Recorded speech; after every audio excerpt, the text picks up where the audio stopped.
Hi guys, welcome to another battle report. This one's 2,400 points of ETC 2015, Demons of Slanesh against vampire counts. You see the army lists there. My opponent has got the signature spell 3 times and then a magic heavy vampire lord. So just leave that on for a second in case you want to pause and take a more detailed look. So here we are in deployment. On my side over here are the Fiends of Slanesh. Then next to them are the Demonettes. This unit has the Herald in it that's not the BSB. Next to them are a unit of Furies, then the other unit of Demonettes, and you can see the BSB right here. Behind her unit rather, is the Keeper of Secrets. Now she is a level 4 on Shadow, and this is the first time in a long time that I've used Shadow, so I'm interested to see how that goes. Also the first time that I've used Fiends in a long time, so quite interested to see how they do in this game as well. Just over here are the second unit of Furies of Slanesh, then a Soul Grinder of Slanesh, and then just over here 5 Seekers of Slanesh. I usually use Seekers as a bus to deliver a Herald of Slanesh with the Ogre Blade, but I'm not doing that today. Instead, I'm trying out Always Strikes First on my 2 Demonette units because both Heralds have the Locus. So on my opponent's side, you can see my opponent's managed to out-deploy me quite a bit as he does have many more units than me, which is why the bulk of his army has ended up over here. He deployed the zombies and the grave guard late, and the crypt ghouls as well. But that's the way it goes. So over here, unit of dire wolves, then the bat swarm here, spirit host here. This great big ugly thing at the back is the Terrorgeist, then the dire wolves here, big unit of zombies here, smaller unit of zombies here with a necromancer. Obviously what he's planning to do is raise some zombies and make this unit bigger. Then back here is a small unit of skeletons with another necromancer in there. He's going to do the same thing with the skeletons as he's done with the zombies. In front of the skeletons is the grave guard units. They've all got great weapons, and you can see just there the vampire lord. Next to them, this multicolored monstrosity, which looks like a rainbow on steroids, is actually the Mortis engine, and then the direwolves are here, crypt ghouls here. These are particularly nasty, durable things, toughness 4 and poison. I've encountered them before and it wasn't pleasant. And then the 2 fell bats are here. So before we begin, some vanguarding taking place, of course. I actually won the dice roll for vanguarding, so I was able to vanguard my Seekers of Slanesh first. Now, one of the things some people don't know about the vanguard rule is that you can't come within 12 inches of an enemy unit when you vanguard. So because I vanguarded here, this unit of dire wolves can only vanguard a couple of inches up to here. So by advancing down here, this has made the vanguard of this unit quite ineffective. Well, actually, my opponent decided not to vanguard in the end with that unit as a result. This unit is vanguarded here, just moving forwards, and then the dire wolves here have had their vanguard as well. So into my movement phase then. Only one charge was declared in the movement phase. That was the Fiends here. I was charging at the dire wolves. This was a 17-inch charge, which they failed. They rolled two twos on the dice, so bit of a stuttering start for the Fiends, but there you go. The Furies flew up here, hoping to make use of them later, just out of the charge arc of the dire wolves. I thought I'd put both units of Slanesh on the hill because depending on how my opponent advances, there might be a charge down the hill as a possibility there. I've moved the Keeper of Secrets up here. What I'm actually hoping to do is to target the Terrorgeist with the Pit of Shades. Then the Soul Grinders just advancing towards the middle of the battlefield. I'm hoping that my opponent will invest quite a lot in getting rid of this guy so that my Keeper of Secrets gets left alone. The Furies got nowhere particularly safe and sensible to go, so they're just kind of hanging out behind the Soul Grinder. Wasn't sure what to do with the Seekers. Obviously, I'd vanguarded and got first turn, so I wasn't able to charge. So what I hoped to do was to bring this unit here and kind of bait my opponent into a charge with the Fell Bats and or the Dire Wolves. Obviously, the Dire Wolves would have really struggled to close the door on them, so only one or two would have been in combat, and these guys have got 2 attacks each, and then the Steeds have got poison, so I kind of fancied my chances. I thought I had a reasonable chance at that. That's what I was doing there. So this is the end of my turn 1. The Herald of Slaanesh, excuse me, the Herald of Slaanesh over here cast Miasma on a single die, but that failed to go off. And so I had to cast this, Miasma with my Keeper of Secrets on the Terrorgeist, which got through. My opponent didn't try to stop it, which I thought was a bit silly. I thought he would kind of see this coming, but he didn't. And then I cast Pit of Shades on the Terrorgeist with 5 dice. My opponent attempted to dispel with 7, but rolled quite poorly. And his initiative had already been reduced to 1, and then he failed the Pit of Shades, so that was a hammer blow right at the start. I'd rolled 25 in total, and my opponent rolled 23. And then with my remaining dice, I attempted to cast Wither on the Fell Bats just to give these Demonettes some assistance in case they needed it, but the casting attempt failed.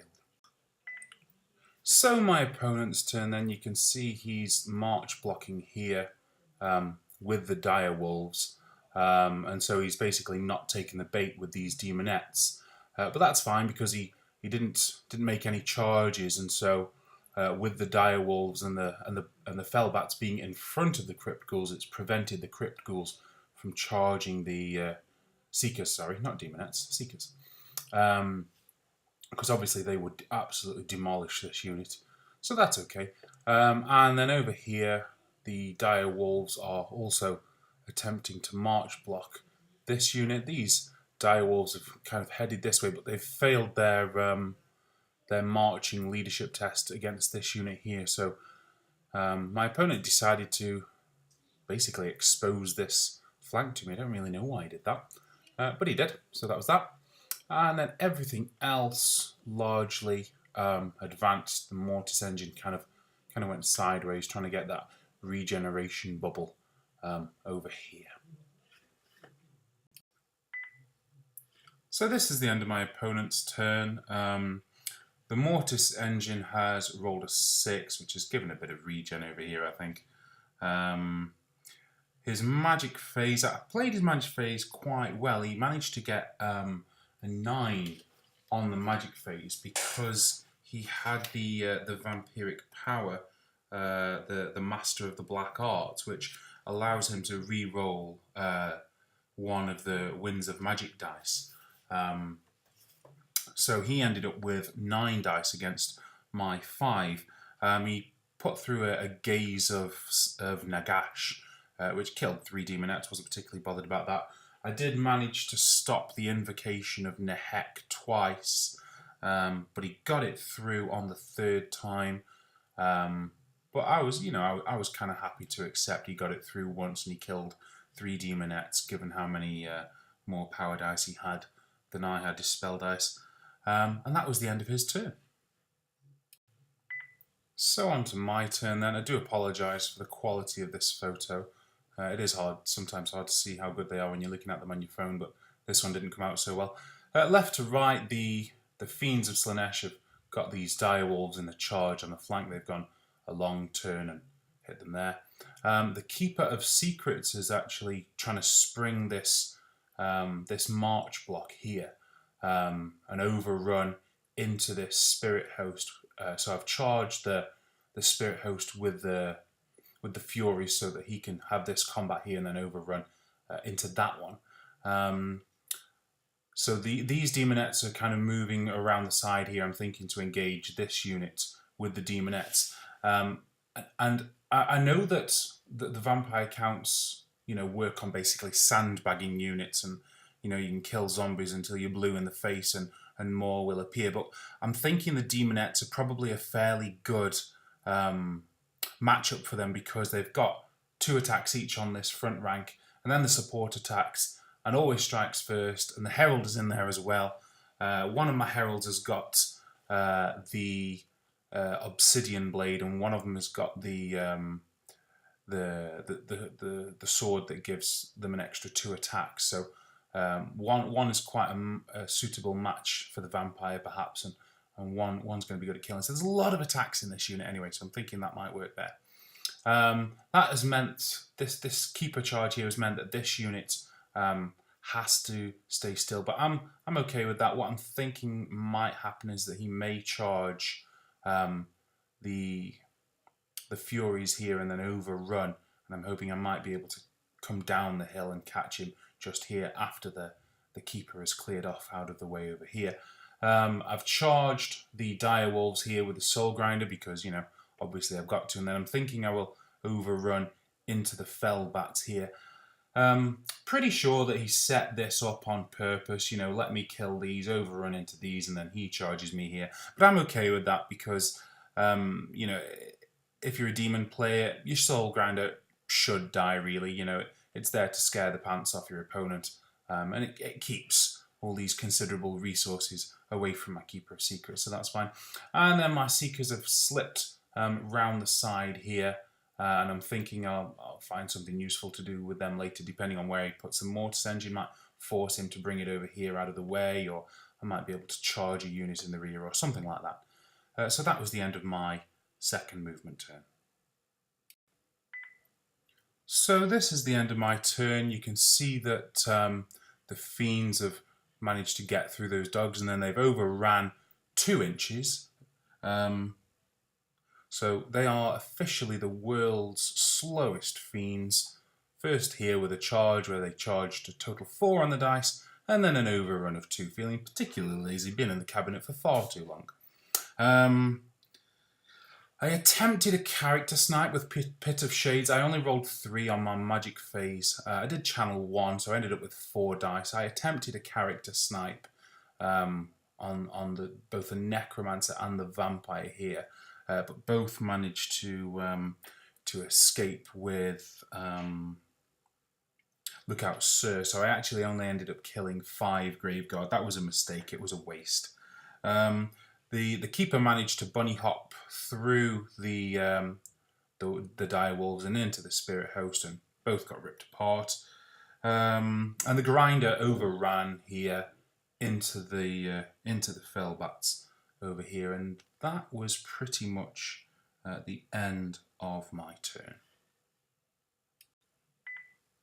So my opponent's turn. Oh, just before that, you may notice the Fiends, the Furies of Slaanesh have overran here and have ended up locking this zombie unit in combat. I hadn't seen that in the movement phase, and I wish I had have done, because actually what's happened now is that my opponent has charged this unit of Furies, and then of course he will overrun into the Soul Grinder.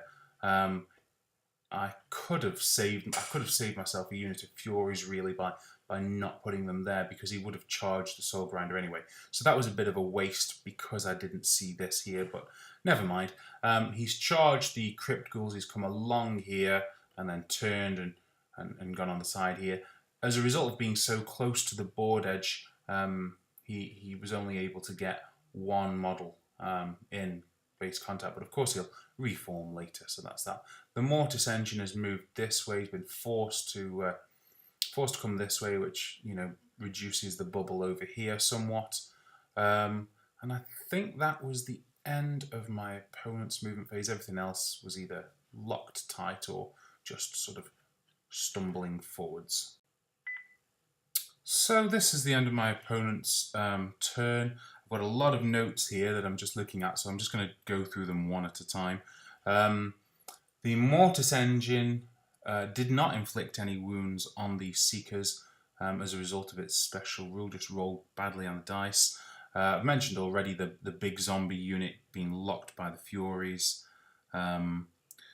The Mortis engine had actually gone over the wall. You may notice the wall has moved. We just moved it for simplicity, but doesn't need to take a dangerous terrain because the thing pulling it is ethereal.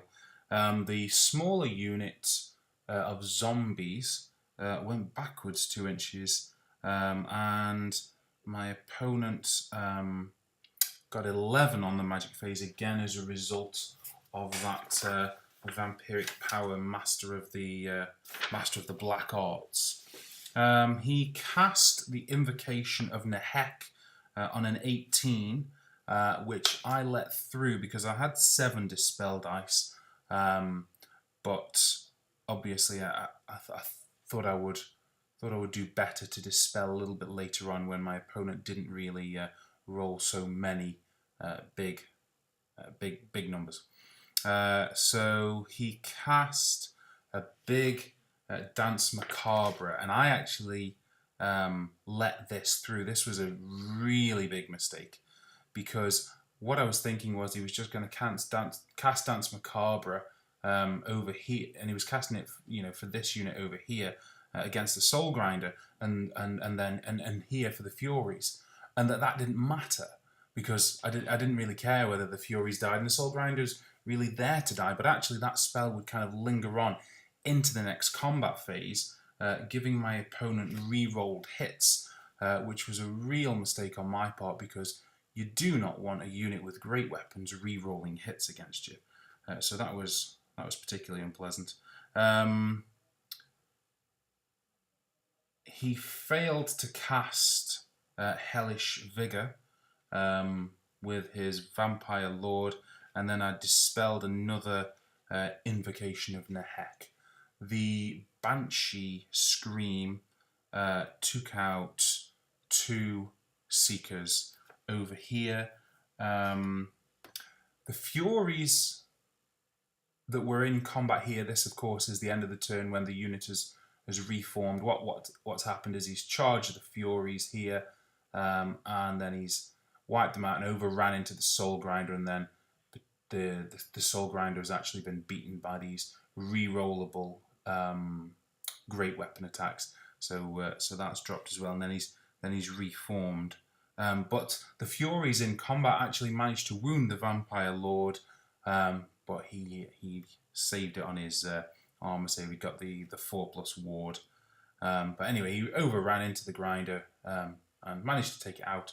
And so, of course, this unit of Crypt Ghouls here is overrun. And I'm in a bit of danger now because basically I've lost control of a flank, basically because I let through Dance Macabre, which was really silly. So this is the start of my movement phase. Just a small correction on the last bit. I said that the scream didn't harm the Seekers of Slaanesh, and I'd moved the mouse here, but actually the Seekers at the time were over here. So what have I decided to do here? Well, I've managed to charge the smaller unit here with a Necromancer with the Keeper of Secrets, and what I'm actually thinking is to just sort of go in here and pound this unit a bit. It's not too big at the moment, so I'm thinking, with the Eternal Blade, I'm looking at 7 attacks per turn. Most of those are going to be wounding, and then Thunderstomp as well. I'm thinking a couple of turns I might be able to take this out. I've charged this unit of zombies on the side, and as I mentioned earlier, I'm thinking just sheer volume of attacks. That's the thing that Demonettes have got over all of the other demonic core is, number of attacks. I've charged down the hill and then back up a hill here on these Graveguard. And I'm looking to see how the Always Strikes First things go in here, but I have forgotten that Dance Macabre is still in play on these re-rollable great weapons, so that's going to get ugly. And then the Seekers of Slaanesh have charged this unit in the rear. This unit's got a Necromancer, and I'm hoping to get through. Even though I've only got 3, I don't really see what else they're going to be doing that's useful. So I'm thinking maybe I can take out a Necromancer. As you can see, as a result of where these Crypt Ghouls have ended up, they're just, if you follow the line here, they're just out of, these Demonettes are just out of view of the charge arc of this unit. So it's not going to be able to charge and to take my flank. Even though my opponent's controlling the flank, he's not able to use it at this point. So what I've done is, this unit Fiends that we're over here are heading to the top of the hill at full speed, and that movement 20 is coming in useful now. And what I'm thinking is to engage this unit. Now, let's be clear, there's absolutely no way that this unit of 4 Fiends is going to take out this unit of Crypt Ghouls. This is simply a delaying tactic. I'm thinking 3 wounds each, not great strength. Poison, yes, but you know, that's not such a big deal. If I can get them a little bit of magical help, I might be able to hold this off long enough to overcome in the middle here. Again, not thinking about this this Dance Macabre here. So yeah, that's the plan there.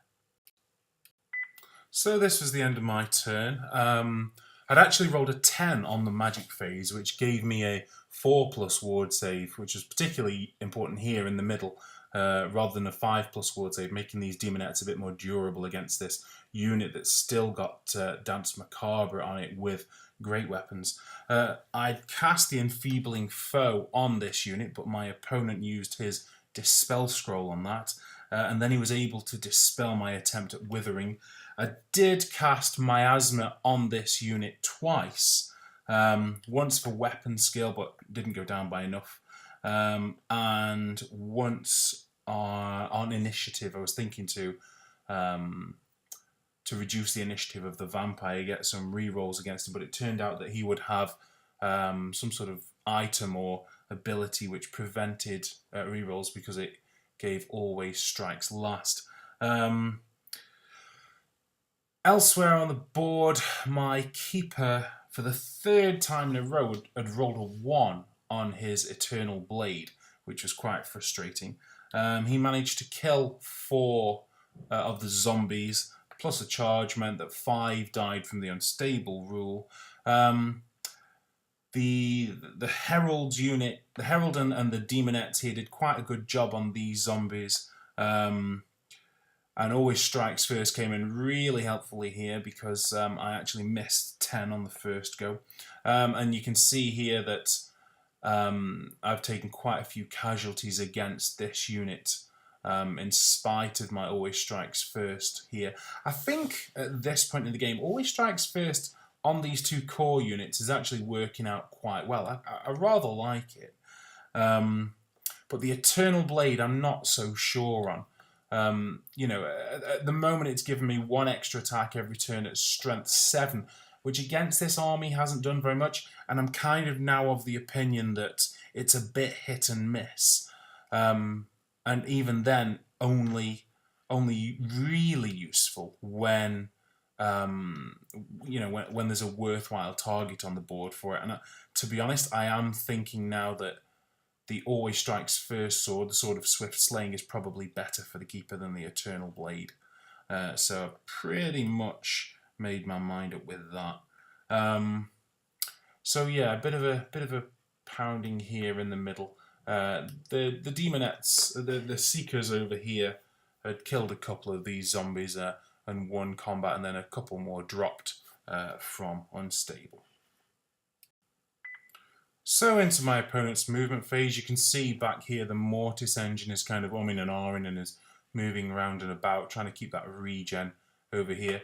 The Crypt Ghouls have now come around and are looking to dominate this flank with a charge sort of here sideways, and this I think my opponent would have it as sort of the finishing blow. And then what he's done here is he's moved the Fellbats to the bottom of the hill, and this was a mistake. Fellbats to the bottom here, trying to block the charge of these fiends, but actually if you look here, this is quite a substantial gap, and you'll see later on that I'm actually able to sneak by them and make this charge down here, just getting by them, and I actually hit the unit over here, but more on that later. And I think that was it for my opponent's movement phase. So, the end of my opponent's turn, I think actually just before we get to that, I think we forgot to take some zombies off from the unstable back here, or skeletons off from the unstable. And I think we move them later, which is why this unit has suddenly got smaller. The Mortis engine took out 3 demonettes and a seeker. It has some sort of special rule where basically the longer the game goes on, the more damage it does to a surrounding area. I think you roll 2d6 and add the turn number, or 1d6 and add the turn number, or something like that, and then it hits at strength d6, maybe something like that. So yeah, a little bit of damage from the Mortis engine, and then in the magic phase, my opponent had 9 dice. Again, that black arts thing coming in. I got 6, and then I channeled 1. He's cast Nehek on 21, but I want to make sure that he doesn't get Dance Macabre again, so I've let that go through, because 21 again, it's a really big number, so letting that go through. And then he's rolled Hellish Vigor, but only on this unit. And I thought that was a bit silly, really, because he was wounding me on 2, so that meant that he only got to re-roll 1s. And I figured, well, you know, this unit's pretty dead anyway, so I actually let that go through, and then he would attempt to cast Dance Macabre, which I dispelled. And then he tried to cast the Invocation of Nehek again, and I managed to dispel that as well. The Scream did nothing to the Keeper here, so he was okay, unlike the Demonettes and the Seekers. In combat, he managed to save a lot of 6s here, a lot of regens coming from the Mortis engine. I didn't tackle the Mortis engine early enough, and I should have done. And he did have a banner in here that meant that he was on +1 to hit, so he was hitting these demonettes on 4s, which is why that weapon skill only going down by 1 that I mentioned earlier wasn't enough. I only caused 1 wound on the zombies here. This was really frustrating with all my demonettes. And these 2 Furies by themselves did the same amount of damage to these zombies as this whole unit of demonettes here. So that was quite frustrating, but the Herald was in there, and the ranks and the standard and so on. So I did manage to take out some on combat resolution. This time the Keeper of Secrets rolled 2 extra attacks on the D3, but managed to roll 4 1s in combat, and then one of those that it hit also failed to wound, and then there was some regen as well. So this unit is dying slowly, but there was quite a bit of Thunderstomp. But basically, by the end of this turn, this Necromancer here is down to 1 wound. So he's actually just managed to hold the Keeper here. So that was the end of my opponent's turn. So onto my movement phase. Not a lot going on here, just that the Fiends managed to slip by these fell bats here, which just hadn't been closed in enough. I was able to just pull a line just past them here. Of course, when you charge, you can go within 1 inch of an enemy unit. The 1 inch rule doesn't apply when you charge, so I was able to just slip past them and then close the door at this end of the unit here. And I think that was it for the movement phase. So, end of my turn here. You can see the Fiends have reformed here, because actually where they were just sort of sticking out back here a little bit, which was just in the charge arc of this unit here. So they reformed just to get out of it, but unfortunately that will mean that they will take more hits from this unit later on. But It was one or the other, so that was the one I went for. The magic result was a Dark Prince Thirst, which caused a wound on a Fellbat. Nothing too interesting there. And then I cast Miasma on the Mortis engine, which my opponent let through again. And then I managed to cast Pit of Shades, and my dice roll was just a little bit better than his. So the Mortis engine was destroyed. Now, there was a bit of a contention here. You might see these two dice here. I thought my opponent had actually rolled a 1 and passed, but he said he rolled a 4 and failed. I really wasn't sure, but I wasn't going to argue with him because I thought, he probably failed, so I let that go through, but wasn't actually 100% sure. So the Mortis engine, basically when the final wound is caused on it, it explodes, and it killed the Necromancer that was here. Then it killed what was left of these demonettes, killed some of the grave guard, killed the second Necromancer, took out the Seekers that were remaining, took out the zombie, the skeleton warrior that was still there. So yeah, that kind of went down in a ball of flame, really.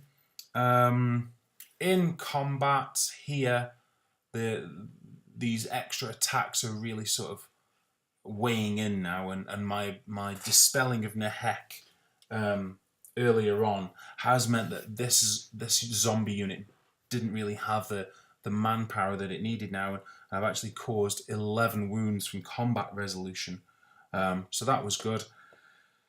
Taking out a few crypt ghouls over here, and that was it. That was the end of the turn. So my opponent's movement phase, he's actually moved this unit off the hill. He had tried to argue the case that he was able to charge this unit, but actually he would clip this this zombie here any which way that he did it. It took quite a bit of explaining, as he and I don't actually speak the same language, so that took quite a long time. But he anyway decided in the end to come down the hill ready for a counter charge, and he moved the Fellbats over here, presumably trying to hold off the Keeper of Secrets, and that was the end of his movement phase. So at the end of my opponent's turn, you can see the zombies have been beaten in combat here. He had tried to cast the Invocation of Nehek, but I dispelled that, and he did only get 5 this time, despite his vampiric power on the magic phase. He did manage to get Dance Macabre off on this unit, which will finish off the Fiends, but that I thought was a fair trade-off to be able to finish off these zombies, so that I'd be able to reform later to charge here. The Fiends killed 4 of the Crypt Ghouls, but I think that reform earlier on has really hurt me here. You might notice we've moved the hill. Obviously, my opponent's movement trays are not the best suited for the terrain, so we've taken it out as it's no longer relevant. I think we put it back later, actually. So the Fiends lost combat, but actually this distance from this corner just to this model here is actually 18 inches. I'd actually said that it wasn't, but my opponent insisted that I took it. Very gracious chap that he is. So I actually managed to pass this leadership test on my General's 18-inch Inspiring Presence. So onto my movement phase then. I've reformed at the end of the previous combat, so that meant that I was able to charge this unit. Better to charge them than have them charge me. I've moved the Keeper right the way around. There's just a 1-inch gap here, because what I don't want to happen is for him to be able to march block me here. He may charge me, but if he does, I expect to beat this unit in one turn between his attacks with the Eternal Blade and Thunderstomp. And then I've brought the Fury round here, and what I'm actually thinking is I can get the rear points and the flank charge. This was a mistake, because these Fiends, as it will later turn out, will crumble, and then this unit will be able to charge the Furies these will come in here, and then he'd be able to run into the side of the keeper. So shouldn't have brought this this model here. I actually did myself out of an opportunity then. But there you go, that was the end of my movement phase. So this is the end of my turn. Khorne's Wrath was the result on the demonic table, which did absolutely nothing. My opponent managed to dispel Miasma over here with 2 dice, which I thought was a little bit silly, because what that actually meant was that I was able to get off the Enfeebling Foe and Wither on this Graveguard unit, and that would, as you can see from the photo, be very very critical to the way that the game would go. And I'm not really sure why my opponent bothered to dispel Miasma when he knew I had the Enfeebling Foe and Wither coming, but he did. So that was that.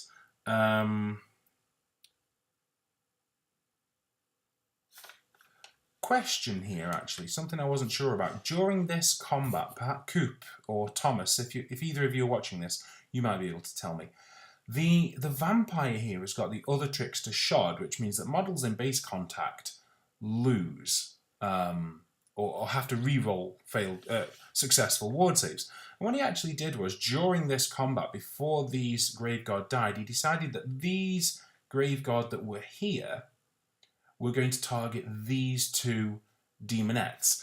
In the end, I let him have it because I thought, you know what, it didn't matter. The game was pretty much on its way to being over at this point, but I wasn't sure whether that was possible or not. Obviously you can target a character, and obviously you can target a champion in the unit, but I wasn't sure whether you can target individual models that are just rank and file. So Coop or Thomas, if either of you are watching this, I'd love to hear your thoughts on that.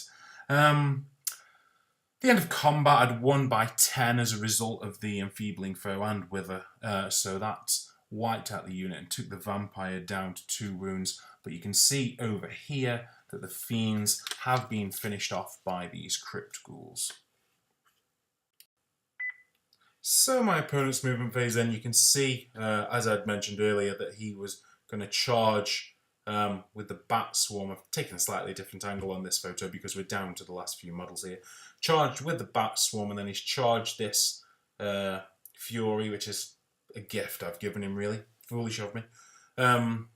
On the flank there, obviously a steamroll over that and into combat here. So that was the end of his movement phase. So this is the end of my opponent's turn.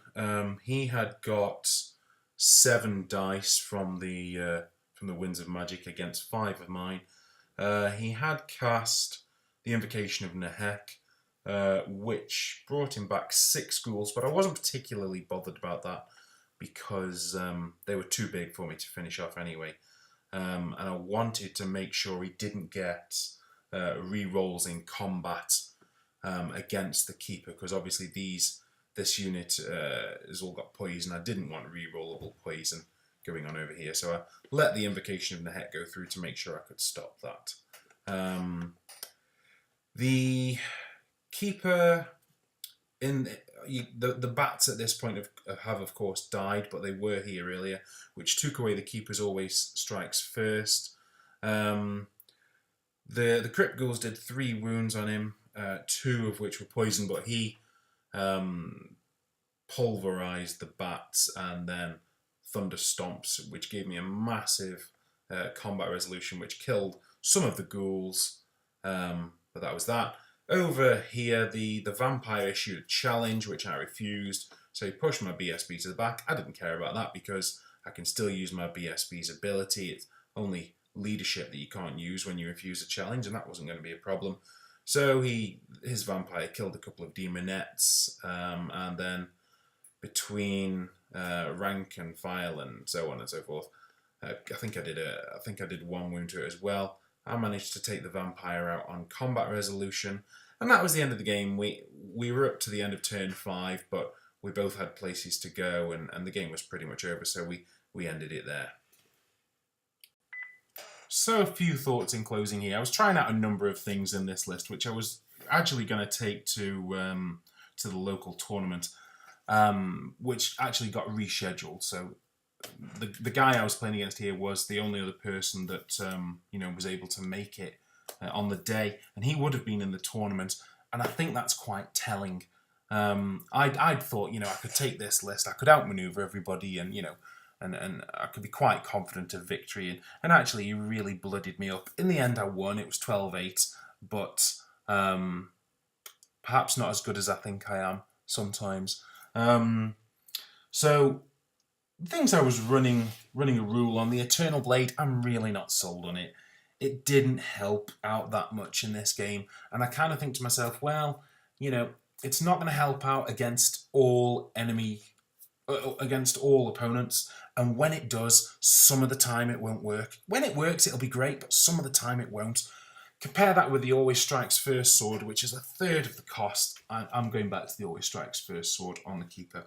The Fiends did well. I was looking to see how would they do, especially with Shadow Magic. I had thought to myself prior to the game, oh, don't worry, it'll be all right. I'll support them with Shadow Magic. That was wrong. Shadow Magic costs too much, and it was needed elsewhere. I think if you're going to run Fiends, it has to be with the Lore of Slaanesh. Shadow Magic, on the face of it, did well. The Enfeebling Foe and the Withering, at the end there, seemed to win me the game. But a little bit of that was down to fortunate dice rolls. Things didn't go so well in turn 3. When my opponent was scrolling one and dispelling the other. So I'm really not sold on Shadow Magic when you consider the cost of casting on Slaanesh. And also, Pit of Shades, okay, great, took out the Terrorgeist. Lore of Shadows is clearly good, but I think that Lore of Slaanesh with its casting values is better value for money and gives more options. Apart from the Pit of Shades, there are no offensive spells. They're all augments and hexes and so on, so I'm probably going back to the Lore of Slaanesh. Always Strikes First on the Demonettes I thought was good. Obviously they weren't going to take out that Graveguard unit as it had Dance Macabre on it. Largely my fault really. But I do think they held their own quite well. Number of attacks with all those rerolls really let me cut through those zombies, and I'm quite pleased with the way that's gone. Seekers, I'm not sure on them. I'm using them in a different way. Didn't really get a chance to do that today because by the time I'd vanguarded, I couldn't charge any of the chaff. And then the way the movement kind of went, there wasn't really anything for them to do. So they took out a Necromancer, but I need more time on them before I decide if I'm happy with that build. So anyway, that's it for another time. A bit longer this time, guys. I hope you've enjoyed watching it. Thoroughly good game. I really enjoyed this. Best game I've had in quite a while. So yeah, that's the end of it, and I'll see you next time. Thanks. Bye-bye.